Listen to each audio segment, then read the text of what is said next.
ఇప్పుడు ఆంధ్రప్రదేశ్ ప్రభుత్వం వారు చంద్రబాబు గారి మొదటిసారి రెండోసారి సీఎం ఉన్నప్పుడు మినిస్టర్ని, ఎమ్మెల్యేని, గవర్నమెంట్ ఐఏఎస్ ఆఫీసర్ని వీళ్ళందరినీ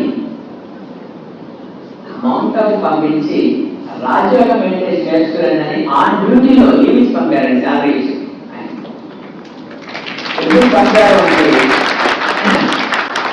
ప్రజల్ని పాలించే అధికారులు, ఎమ్మెల్యేలు, మినిస్టర్లు, వీళ్ళంతా ఎంపీలు వీళ్ళ బాగుంటే జనాలు బాగుంటారు. వీళ్ళ మనసులో కల్మషాలు పోవాలి, స్వార్థం పై సమాజంలో జనాలు వాళ్ళకి మేలు జరగాలి అంటే వీళ్ళందరూ బాగుండాలని వారు సంకల్పించారు. అందుకని వారు అనేక మార్గాలు చూశారు. అని ఇక్కడికి ఎందుకు పంపించారంటే ఆహారం తింటూ మంచి మెడిటేషన్ చేస్తూ ఉంటే పిల్లలు కూడా బంగారంగా అయిపోతారు.